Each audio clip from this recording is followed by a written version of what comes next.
Gente, estamos aqui para mais um episódio e a gente vai falar de um assunto super bacana com uma pessoa de 10 anos de mercado imobiliário. Tem uma história super sólida de transições, de desafio e que eu já gostaria de agradecer a presença. Então, a disponibilidade. Eu estou aqui, é um trava-línguas, tá, gente? É um trava-línguas que eu fiquei ensaiando, que é o Neto Natrielli, que é broker da Remax Trio. É isso aí. Então, Neto, mais uma vez, muito obrigada pela disponibilidade, por essa troca que eu tenho certeza que vai ser gigantesca. Né? A gente fala muito estar próximo de pessoas que a gente possa aprender mais. Sim. E você é uma pessoa que inspira, que eu aprendo muito. Obrigado. Então, Neto vai contar um pouquinho da trajetória dele nesses primeiros minutos, vai se apresentar aqui para vocês, mas o nosso tema hoje vai ser um tema desafiador, que a gente vai falar sobre liderança no mercado imobiliário, como tornar times um time de alta performance. Então, o Neto é especialista nesse segmento, mas antes ele vai contar um pouquinho desses 10 anos de mercado imobiliário, hein, Neto? Primeiro, obrigado pelo convite, Dani. Um prazer muito grande estar aqui. Você sabe que eu te admiro muito também. Obrigada. Todo o seu trabalho aí, te sigo, te conheço e já te admiro demais, apesar do pouco tempo que a gente conhece. Temos muita coisa em comum, Conexão, né? Conexões. Pois é. Temos muitas coisas em comum, profissão, enfim, essa transição toda para o mercado imobiliário. E eu estou muito feliz de estar aqui. Obrigado mais uma vez pelo convite. Minha história, na verdade, apesar de eu ter 10 anos de mercado imobiliário, eu venho de uma família que já é do mercado imobiliário. Meu pai fundou a imobiliária Natrielli Imóveis em 1972. Então, a gente está no mercado já há mais de 50 anos. Meu irmão começou a trabalhar com ele também. É uma coisa rara que se acontece no mercado imobiliário, né? O filho seguia a carreira de corretor de imóveis do pai. E aí, há 10 anos, meu irmão me convidou para entrar nessa sociedade. Ele falou que meu pai estava se aposentando, eu caí nesse golpe.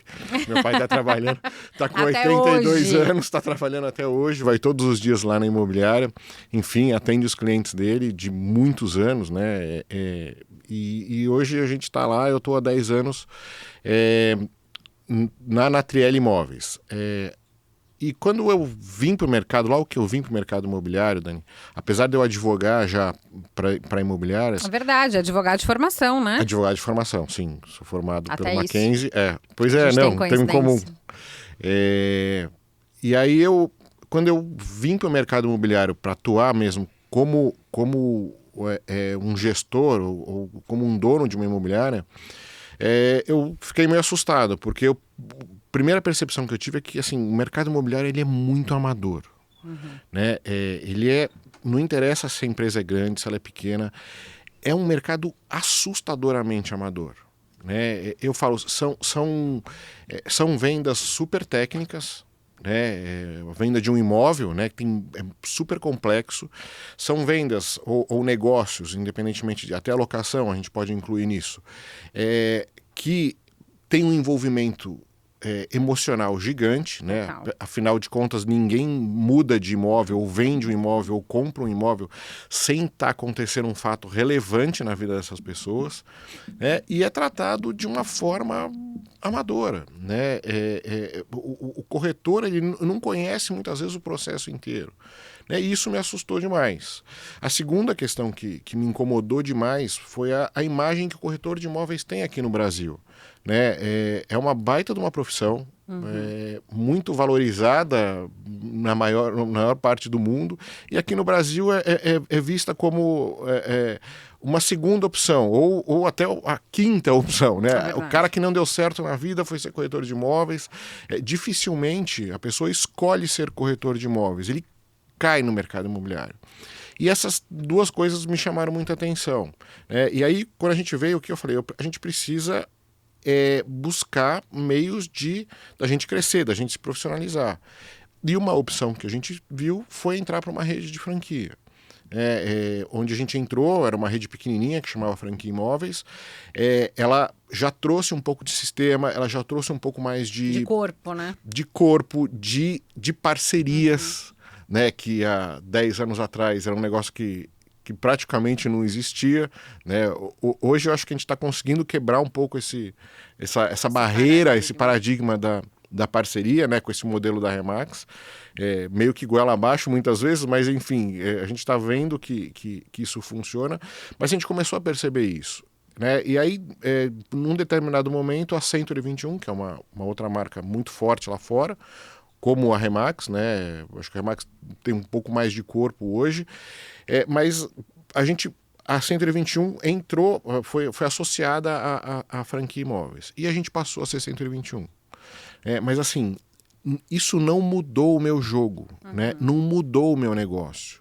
Eu continuava sendo uma imobiliária comum. Né? E aí era uma placa muito cara que eu tinha, da Century, um nome que não era tão conhecido, como a Remax também não era nessa época, só que a Natriel Imóveis do meu pai, ele tinha uma força muito maior. Então não fazia pra gente sentido a gente continuar lá. Né? E nessa busca de profissionalismo, de tentar melhorar o nosso negócio, eu me deparei com a Remax num determinado momento. E eu fui atrás. Eu ia fazer essa provocação, né? Por que Remax? Por que Remax? Eu acho que ela traz a solução dessa dor, né? Que eu senti. É uma empresa... A primeira coisa que eu lembro que eu cheguei estava escrito, é uma empresa de gente. Aí eu falei, poxa, mas o mercado imobiliário, a gente trabalha com imóveis, por que é uma empresa de gente, né? Isso me chamou a atenção. E aí, a gente conhecendo melhor, né? Eu fui fazer uma reunião, eu procurei a Remax, fui fazer uma reunião com o Ed, com o Edinaldo lá, que é um grande amigo, hoje virou um irmão nosso, né? Com certeza. E ele me passou o que era a Remax. Eu falei, puxa, ela tem um modelo de negócio, ela tem uma estrutura de negócio. Então, aquele amadorismo que o mercado está tão evidente, está tão carente de uma melhoria, puxa, eles trazem um modelo já validado em 100 países há não sei quantos anos. Né? E outra coisa, que deu match também, o corretor de imóveis é a estrela do negócio. Né? No mercado tradicional, o corretor é o cara que ajuda o dono da imobiliária a ganhar dinheiro. Ele é um cara que está lá para cumprir o papel dele, e se trocar não faz diferença. O negócio vai continuar fazendo, o dono da imobiliária vai continuar lá. Na Remax, o jogo é diferente. Aqui, o corretor é a estrela do negócio. Eu estou aqui para dar o suporte para que o negócio dele, a carreira que ele está começando, se desenvolva da forma mais estruturada e melhor possível. Ele é o cara que ganha Ele dinheiro. é o cara. Eu estou aqui para ajudar. Ele é o meu cliente. Né? E isso, para mim, fez todo sentido. Além disso, né, teve a questão do foco do trabalho da Remax, que era uma terceira coisa que também me chamava a atenção. Né?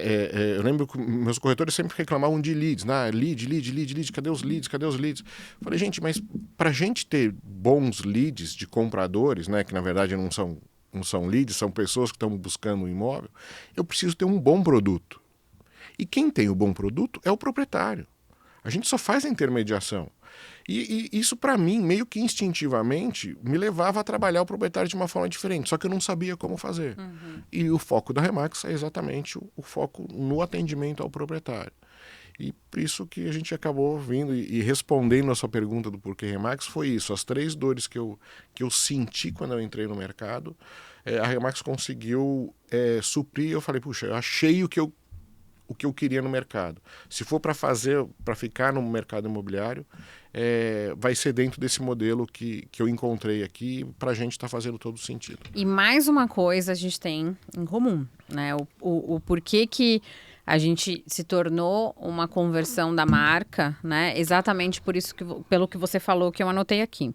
O corretor é o nosso cliente. Sim. Então, eu venho há 18 anos trabalhando a contramão do mercado tradicional, que é desenvolver, capacitar e fazer com que o corretor seja o protagonista. Então, o fato decisivo que fez com que eu fizesse a conversão da minha marca, é justamente porque aqui a gente tem isso. Aqui é o corretor o nosso cliente. Então, eu já trabalhava essa mentalidade já no mercado tradicional. Então, mais outra coincidência, né, gente? Muito, Dani, porque antes de entrar para a Remax, eu cheguei num ponto de perceber que o problema não era só técnico dos corretores. Tinha uma questão de autoestima, tinha uma questão de empoderamento, tinha uma questão de postura que era muito maior do que a parte técnica, porque a parte técnica todo mundo aprende. Para você ter uma ideia, eu cheguei a fazer um curso de coaching. Nunca tive a intenção de ser coaching na minha vida. Nunca tive, não quero ser. Mas assim, é porque eu percebi que além da parte técnica, eu falei, eu preciso dar um suporte maior para esses meus corretores, né? Para que eles consigam prosperar, não é só ensinar. Então, até isso eu consegui trazer, isso antes mesmo de entrar para a Remax. E aí, a hora que veio, que eu encontrei, eu falei, achei o que eu queria mesmo no mercado. Só somou, né? Só somou. E aí, Neto, me fala o seguinte, como que a gente trata essa questão da liderança no mercado imobiliário, que a gente precisa trabalhar, muitos pilares, né, dessa palavra, e como que a gente faz com que a gente forme cada vez mais times de alta performance. Então, o que você entende sobre formar times de alta performance? Vamos começar com a nossa primeira provocação aqui. Eu acho que a liderança arrasta, né? Eu acho que assim, a gente tem que ser o exemplo, e muito mais do que um chefe, que na verdade nós não somos, né? Exato. A última coisa que nós somos na Remax, nós temos que dar o suporte para esse corretor. A gente tem que ser a pessoa que inspira esses corretores, né? E para isso, eu acho que não tem como você inspirar sem você ser legítimo, sem você ser um apaixonado pelo mercado imobiliário, né? Isso eu acho que fez muita diferença, né, a partir do momento que eu assumi esse cargo de liderança dentro da imobiliária. E eu acho que é por aí. Eu acho que a gente tem que inspirar as pessoas mesmo, né? Até tem uma chamadinha, uma frase, né? Inspirar vidas e construir histórias. Eu acho que foi muito feliz a Remax quando encontrou essa frase, porque é exatamente isso que a gente faz. A gente inspira e constrói a vida dos nossos corretores, ajuda os nossos corretores, e eles fazem os mesmos com os clientes deles, que são os proprietários, os compradores, ou seja lá, quem eles atenderem nesse processo todo. Né? E a gente até brinca, né? Porque semana passada, eu acho, eu vi uma jornada do corretor de imóveis lá de 20 anos atrás, né? Como era o corretor no seu jeito de falar, andar, se portar, e como que está esse corretor agora, né? Em 2024, 2025, como que está esse corretor hoje? Completamente diferente. Sem Até dúvida. o jeito dele se portar, falar, se vestir, a autoconfiança, a segurança. A qualificação. Exatamente. Né? Então, a gente vem trabalhando exatamente nesses pilares. E aí, já fazendo outra provocação para você, eu queria que você falasse quais os critérios que você enxerga como líder à frente dessa operação essenciais no momento de trazer pessoas para dentro desse time. Porque a gente está falando, de novo, de um time de alta performance. Sim. Então, a gente tem que olhar para dentro, né? Não deixar que o externo contamine o interno, mas também ser uma pessoa que está ali de olho em pessoas, né? Em talentos. Nós somos caçadores de talentos, né? Quais são os critérios essenciais para você? Eu acho que isso é um grande desafio, se não o maior desafio que a gente tem, né? A gente acabou de voltar de Portugal agora, né? Num evento que a Remax fez lá, onde a gente conheceu as maiores operações de Portugal. E o que ficou muito claro para a gente precisa ter volume, a gente precisa ter um número grande e expressivo de corretores. E a partir daí, você começar a garimpar os talentos. Uhum. E esse garimpo, na verdade, ele é meio que uma seleção natural mesmo, mas a gente precisa ter um volume de gente entrando, dá um trabalho, aquela história, esse paradigma quebrou completamente lá em Portugal. Eu quero ter poucos e bons, que é o sonho de todo mundo. Uhum. Você não consegue ter poucos e bons se você não aumentar o teu leque, se você não aumentar a boca do funil. Né? Então você vai colocando gente, vai entrando E com isso vai tendo uma seleção natural. E acho que a partir daí você começa a trazer essas pessoas. Eu acho que por mais mecanismos que você use, né, na entrada do corretor, dificilmente você vai saber se ele performa. Eu acho que assim, você já deve ter passado por quantas pessoas a gente acreditava, falando assim, não, esse cara vai, não vai e, nada. pô, de repente não vai, né? E não foi. E assim, é o que eu falo, a gente oferece a mesma estrutura, as mesmas ferramentas, as mesmas oportunidades, a mesma assessoria. E por que um funciona e o outro não... Um funciona, não. Um prospera e o outro não. Não. Né? E eu acho que isso é no volume de corretores. No início, eu trazia qualquer pessoa. Né? Eu acho que mesmo não no desespero de ter esse volume de gente, eu não tinha critério. A gente até brinca. Se puser um espelho, né? Se puser um espelho, a pessoa soprar e embaçar, tá respirando, a gente traz para dentro. Né? Só que com o tempo a gente vê que isso também a gente gasta uma energia muito grande. Com certeza. Mas no início, eu acho que para quem está começando com uma imobiliária, isso fatalmente você vai fazer, você vai ter que apostar. E quando você vê aquele desespero da loja vazia, né, da imobiliária vazia, você acaba trazendo mais gente. E aí você vai selecionando, vai começando a ter um pouco mais de critério na hora de selecionar. Hoje eu adoto uma frase que eu ouvi da Ruth, depois a Ruth, que é uma broker, né, também lá da Remax, uma referência na Remax, e do próprio Peixoto. Hoje o critério que eu coloco eu levaria essa pessoa para jantar na minha casa? Com a minha família? Se a resposta for sim, eu vou apostar. Porque não vai ser numa entrevista, não vão ser em 2 entrevistas, não vai ser num teste, sei lá, DISC da vida que você vai identificar isso. Então, eu acho que é muito mais no feeling mesmo. Né? Se empatia, se houve empatia, eu aposto. Eu costumo dizer assim, né? Eu acho que tudo vale a pena.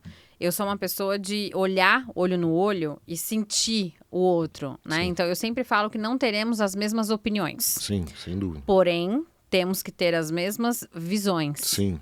Né? Propósito, mentalidade. Então, não é sobre opinião, é sobre mentalidade. Então, a gente está sentado numa mesa com aquele cara que tem visão de negócio, que quer sempre sair do ar e chegar lá no objetivo dele, que tem um processo muito bem definido, né? Essa pessoa vale a pena a gente colocar a nossa energia. Então, se a gente está com aquela outra pessoa que enxerga só os problemas, só dificuldades, mas a representação é difícil, mas eu não sei o que lá, mais, vai enchendo e vai contaminando o caminhão de coisas ruins. Essas pessoas, muitas vezes, é aquela que a gente tem que se afastar mesmo. Sim. E aí eu faço até uma provocação, Neto, que é o seguinte... Eu falo muito isso em relação ao cliente comprador, tá? Então, cria do mercado tradicional, vê muito a questão do comprador. Sim. E aí eu sempre faço a provocação. O cliente, ele gosta, ele te conhece e ele gosta de você. Então eu falo, o cliente te escolhe ou você escolhe o cliente? Na liderança, na gestão, a gente também tem isso. Sim. O corretor, ele tem que comprar quem? O líder. O líder, sem dúvida. Então, nossa função principal é criar essas conexões com esses corretores, que vai fazer com que ele garre no Neto, nem diz o pessoal mineiro, garre, né? Garre ali e não desgrude, porque ele enxerga valor agregado. E aí eu te faço uma pergunta. Quais são as características essenciais que você entende ser importante para uma liderança nesse sentido, para atrair esse time, para fazer esse time performar e que você talvez coloque em prática?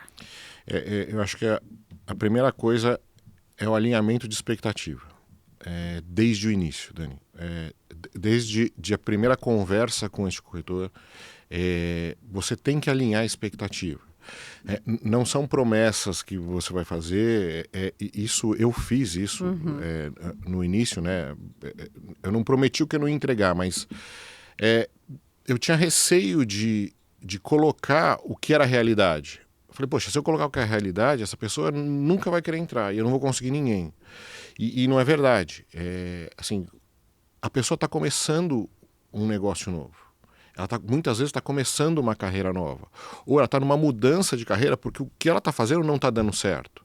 Né? E alinhar a expectativa desde o início, desde a primeira conversa, eu acho fundamental. E alinhar a expectativa no sentido, principalmente do mercado imobiliário. Isso não é um negócio fácil. Não é um negócio que você vai trabalhar durante 30 dias e receber o teu salário no final do mês. Né? A gente tem muitas pessoas que estão em transição de carreira. Esquece isso. Se você está nessa expectativa, vai procurar outra coisa. Existe um time, né? Neste momento não é a tua hora de entrar no mercado imobiliário. Então a gente acho que esse alinhamento é muito importante. É um negócio que você está começando, é novo, vai levar tempo, o nosso negócio é de plantio, você tem que plantar a semente, as boas sementes, plantar, cultivar, regar para depois ir colher lá na frente. Então essa é a primeira coisa. Segundo, eu acho que clareza na comunicação. Não pode ficar nada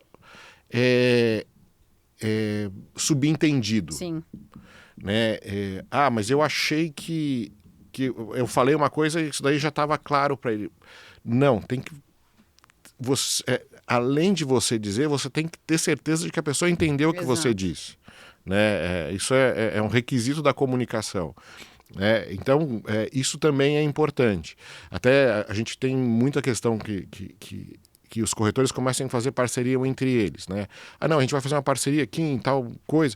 Falei, gente, qualquer parceria vai ser bem-vinda. A gente estimula muito a parceria, mas para você fazer uma parceria, você tem que sentar comigo, os dois, para ver se o que um está dizendo é exatamente o que o outro está entendendo. Tá claro isso, né? Porque eu sei onde o problema vai aparecer. Né? Então, eu acho que isso também é uma questão muito importante. A comunicação é a clareza da comunicação e do entendimento das pessoas. E assim, aí é o dia a dia, é a atenção que você dá ao corretor. Né? Eu já ouvi diversos corretores, sem falsa modéstia, falar assim, eu estou aqui por você. Né? E eu acho que aqui entra um outro desafio, Dani, que a gente vai enfrentar, você também vai enfrentar, que assim, vai chegar um momento que a gente não vai ter braço para atender todo mundo. Né? Hoje eu estou com 22 corretores, eu tenho a meta de terminar o ano com 40. Portugal, a menor operação tinha 150 corretores, eles têm operações com 1.200 corretores. Uau. E assim, e como é que você vai conseguir manter esse teu ter DNA? Vários netos. Então, e não infelizmente, não tem. Ou felizmente, eu acho que felizmente, que um neto só já Já pensou? Não, Algumas, Daniele? Não ia ser legal. Melhor isso. Não ia dar certo. E aí, agora, qual que é o desafio? Né? Eu acho que assim, hoje eu já começo a ter pessoas muito alinhadas comigo e com a minha cultura. Corretores performando, graças a Deus, corretores começando, mas que muito rápido se alinham à cultura, ao que eu quero, né? Que eu acho que a gente tem muito forte a questão da colaboração. Exato. A questão do respeito, para mim, a ética nem se fala, né? Mas que na verdade é honestidade, né? Eu falo, ética é subjetivo, porque o PCC tem o código de ética deles. Então, é a honestidade, né? Eu acho que é o principal. Mas você ter pessoas alinhadas com seus valores. E aí, começar a trazer essas pessoas num diálogo mais próximo, para que essas pessoas sejam o reverberador do teu discurso, da tua cultura, e aí sim você consegue superar esse desafio imenso que é o crescimento, né? Sem perder a identidade, sem perder o teu DNA e sem perder a cultura. Porque eu falo assim, você tá com 22 corretores, eu tô com 14, e eu já cheguei num momento em que você olha e fala assim, poxa, eu não consigo mais dar atenção como eu dava para 1, para 2, para 14. Sim. Então, automaticamente, é um processo natural você um pouco não estando ali, se afastando um pouco, porque você não consegue ali dar conta. E aí, o que você falou faz muito sentido. Você ter outras pessoas, né, com a sua mentalidade, com a sua cultura, que consegue, a gente falou em comportamento contagioso, contaminar as demais com o seu modelo, né? Com a sua forma de pensar. E a gente trabalha muito o corretor no sentido de que, olha, aqui você não é o cara, não é o bebezinho. Sim. Né? A Não. gente tem muito isso no Muito mercado pelo contrário, imobiliário, o corretor achar que ele tem que ser... Ele é o bebezinho, ele não é o Sim, bebezinho. sim. Ele tem um time dele, mas Sim. o time dele é rápido. Sim. Que ele entra, que ele aprende, que ele precisa se desenvolver. E tem que ser, né? E tem que ser. Então não dá pra gente tratar o corretor como bebezinho, vem cá. Não, ao contrário. Você é um cara fogo, né? Pra não falar outra coisa. E Eu tô me você policiando vai aqui pra com- cima, você vai fazer acontecer e você vai ter autoconfiança. Então a nossa função também é fazer, às vezes, despertar os soft skills. Sim, não tenha dúvida. É por aí que a gente... esse é o caminho eu acho que isso faz parte da liderança, né? Você conseguir puxar o que tem de melhor das pessoas. Eu acho que uma outra coisa que é o espetáculo do mercado imobiliário, né? A gente tem um perfil de recrutamento diferente, né? Você Inclusive, traz... eu ia chegar até perguntar sobre isso. Qual o perfil de recrutamento da Remax Trio? Mas eu acho que, assim, a gente vai identificando... Uma coisa que é legal do mercado imobiliário é que, seja lá a profissão que ele exerceu, ou seja lá a experiência que ele teve, de alguma forma você consegue trazer para o mercado. Lógico, com requisito, se ele precisa gostar de gente, né?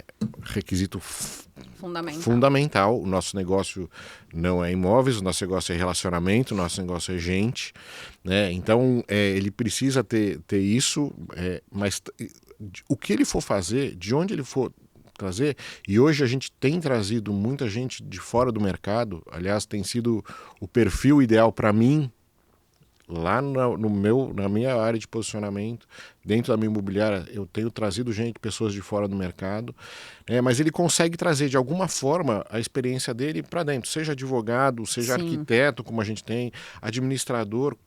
O que ele conseguir, ele vai trazer isso e vai desenvolver o DNA dele. Exato. Né? Ele vai do negócio dele. E cabe a gente, como líder, ir administrando isso e valorizando o que ele precisa, puxando a orelha na hora que precisa puxar, chamando a atenção na hora que precisa chamar. E que precisa, né? Precisa. A gente precisa ter conversas difíceis, Precisa. Né? Aliás, eu acabei de comprar esse livro. Como ter conversas difíceis. Esse eu não li, é uma indicação agora aqui. Acabei de comprar. Não, e é necessário. Até coloquei aqui outra provocação. Como que a gente consegue equilibrar a nossa pressão e a ansiedade, né, por metas com a cultura de desenvolvimento pessoal do time? Que aí, de novo, a gente tem um propósito dentro dessa operação, que é desenvolver essas pessoas para tornar e formar um time de alta performance, mas, ao mesmo tempo, a gente sabe que o mercado imobiliário é pressão e agressividade. Sim. Não adianta. Eu falo que chegou e que tá tudo bem, vai ser tudo tranquilo. De novo, alinhamento de expectativa. Sim. É pressão, é agressividade. Não é um mercado que você vai sentar na frente do computador e as coisas vão acontecer. Sim. Então, como que a gente equilibra isso, Neto? Eu acho que primeiro é conscientizá-lo de que ele é dono do negócio dele. Lá em Portugal a gente ouviu muito isso. Mas você pode cobrar do corretor? Ele é autônomo. Lógico que pode. Ele tem que ter a consciência de que é o negócio dele, mas se você definir as metas, e aí eu acho que a cobrança vem muito na questão da meta. A gente vai colocar as metas juntos. Né? A meta não é... Eu tenho a minha meta da imobiliária, mas ele tem a meta dele. E se ele estiver desviando do caminho da meta que ele definiu, cabe a mim, eu tenho o dever, não é só de puxar a orelha, ou de orientar nesse sentido. E quando essa regra está clara, eu não vejo problema na cobrança. Que na verdade não é uma cobrança. Eu falo, olha, a meta não fui eu que defini. A gente definiu, você definiu, eu só orientei você. A gente, na hora das definições de meta, a gente tenta tirar o que é irreal, ou tenta puxar um pouquinho quando está muito fácil, né, muito leve a meta, mas a definição é feita pelos dois. E o que ele não está fazendo, se ele estiver fazendo alguma coisa que está desviando do caminho para atingir a meta dele, a gente só fala, olha, por que você não está fazendo isso? Você sabe o que precisa fazer? Por que você não está fazendo? Eu posso te ajudar? Onde eu posso te ajudar a você voltar para o caminho e continuar atendendo as suas metas? É por aí. E aí a cobrança, ela meio que é natural, né? Eu brinco, eu falo assim, a pessoa que fala assim, eu escutei de um corretor uma vez falando assim, eu não gosto de ser cobrado. Ai, meu amigo, você tá vivendo, você saiu do útero da sua mãe, a vida já é uma cobrança. Exatamente. Então, assim, não dá pra gente ter essa mentalidade, eu não gosto de ser cobrado, eu não gosto de viver sob pressão. A vida é uma pressão. Exatamente. Você crescer requer ações, requer execução, você sair da zona de conforto, tudo é sobre execução. E aí, você falou sobre metas, Neto, e eu não posso falar o nome da pessoa aqui, mas eu conversei com um cara, Remax, um broker. Cara, um cara de exemplo, faturou muito, mais de uma agência. E quando a gente falou sobre esse tema metas, ele falou assim, Dani, que meta? Não tenho que determinar meta para corretor meu. E aí eu fiquei olhando aquilo, eu falei, desconstruiu tudo que eu falo, tudo que eu penso. Eu falei, mas que isso? E eu fiquei prestando atenção, ele falou assim, mas eu achei uma coisa muito interessante do que ele falou. Ele falou, se o cara entra na minha agência e ele não tem a própria meta de vida dele, o próprio propósito de vida dele, de querer sair da onde que ele tá, da merda que ele tá e mudar de vida, cara, ele não tem que estar na minha agência. Né? Então eu parei assim, eu falei, faz sentido. Faz sentido. E aí eu falei, puta merda, isso daí faz muito sentido. Mas ao mesmo tempo, eu acho que o corretor, a gente precisa mostrar algo pra ele, sabe? Eu acho que isso tá muito mais ligado à ambição, né? O lado positivo da ambição, do que de uma meta específica.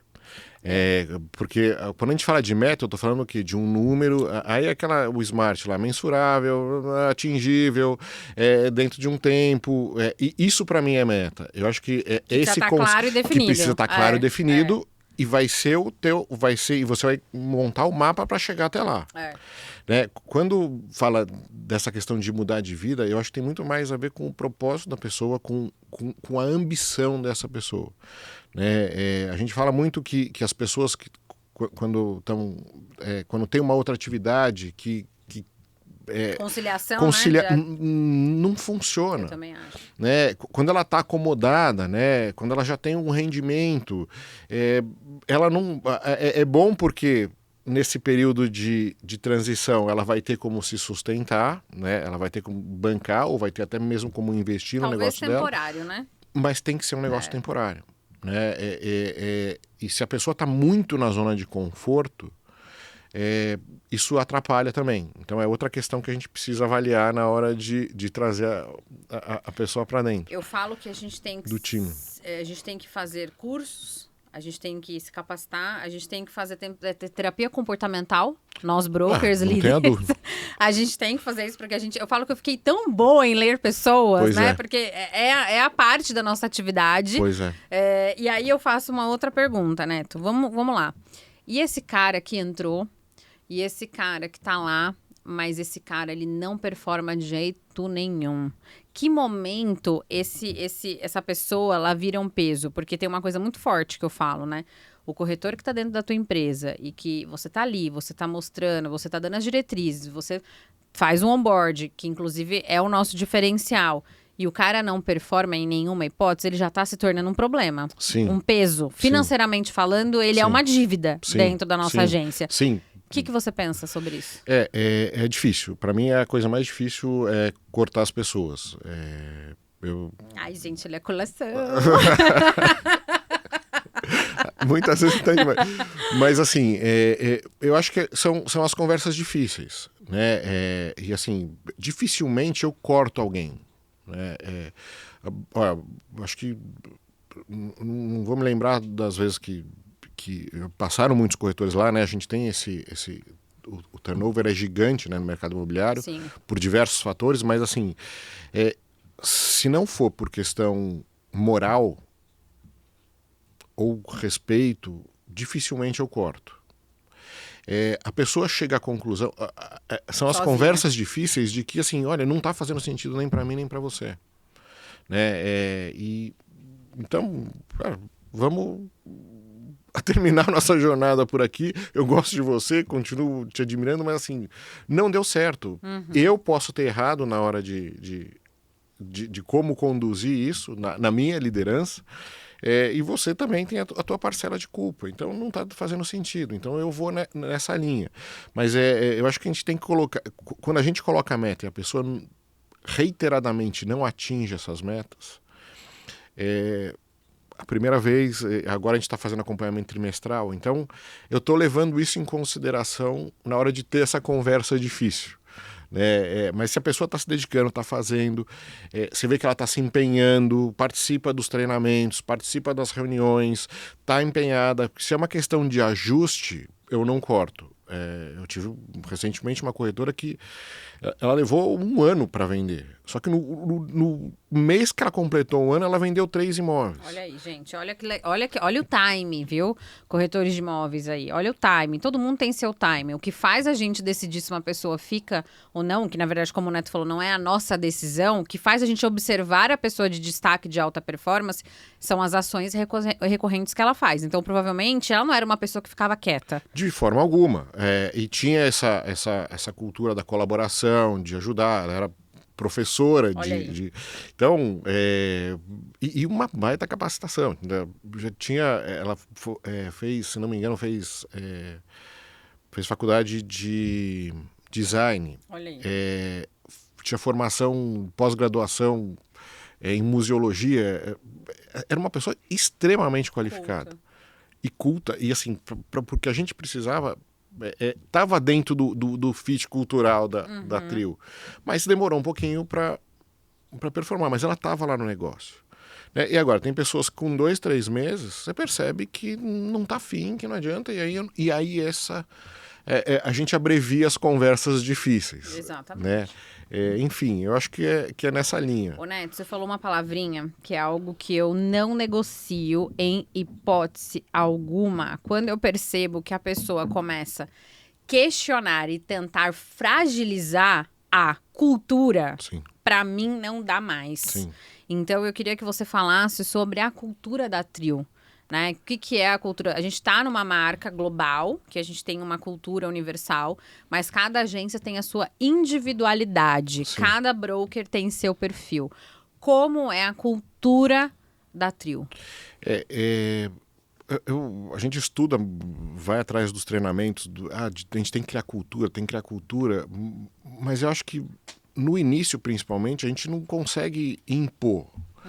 Por mais que a gente coloca o que é importante para a gente, mas com o tempo ela vai, parece que vai nascendo meio que naturalmente a cultura.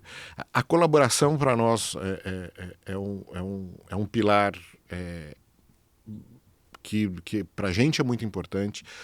O respeito às pessoas para mim não tem perdão, o respeito tem que haver, e a performance, a gente tem que focar, apesar de eu ser mais coração do que razão, eu acho que a gente não pode esquecer desse ponto. Afinal de contas, a gente tem um negócio. Exato. Né? Nós não somos uma associação filantrópica. Então a gente precisa que o negócio performe. Então eu acho que é isso, é o respeito, é a colaboração, e é o foco no resultado. Essas são as grandes questões que hoje eu trago como uma cultura mais forte que está sendo implementada na Trio, e que essas pessoas que hoje eu estou trazendo para mais perto estão muito alinhadas, e acho que podem ser as pessoas que vão ecoar isso pro time inteiro, né? Neto, olha, o tempo corre muito rápido no nosso bate-papo. A gente já está nos nossos minutos finais. Nossa, passa voando, passa muito rápido.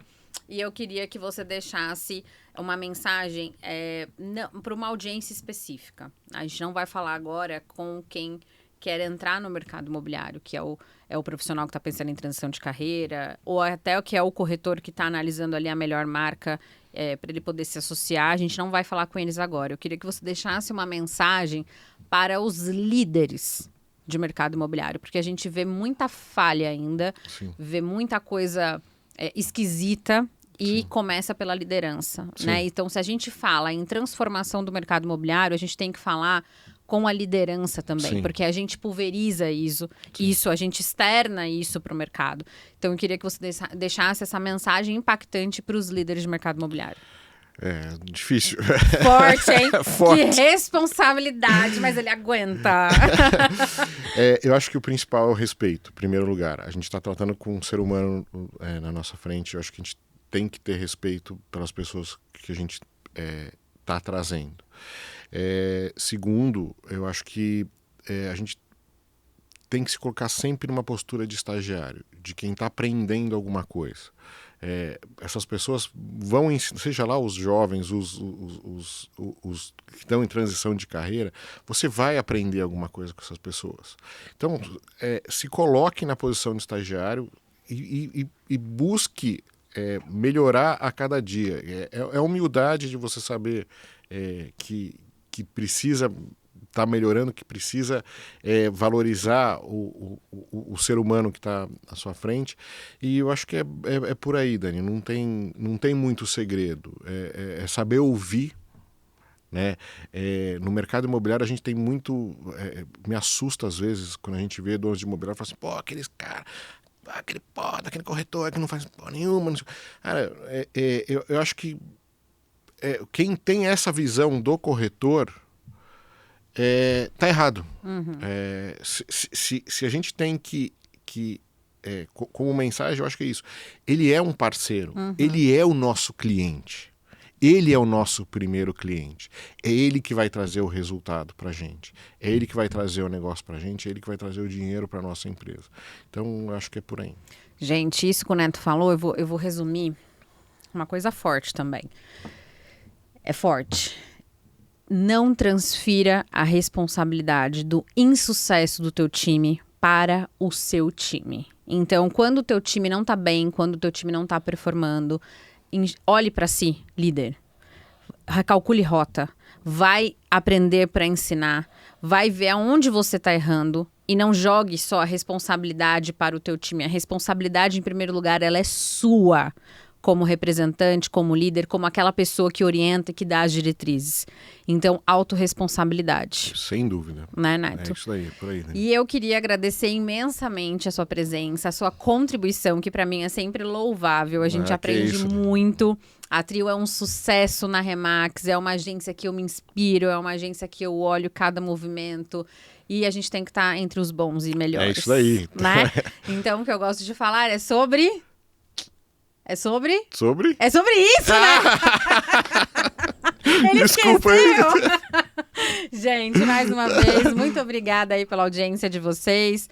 Pode pulverizar esse conteúdo, compartilhar, curtir e logo mais a gente vai ter mais, né, Neto? Legal, Dani. Muito obrigado. Obrigada. Obrigado mais uma vez pelo convite. Obrigada. Obrigado pelo bate-papo, querida. Isso aí. Valeu, gente.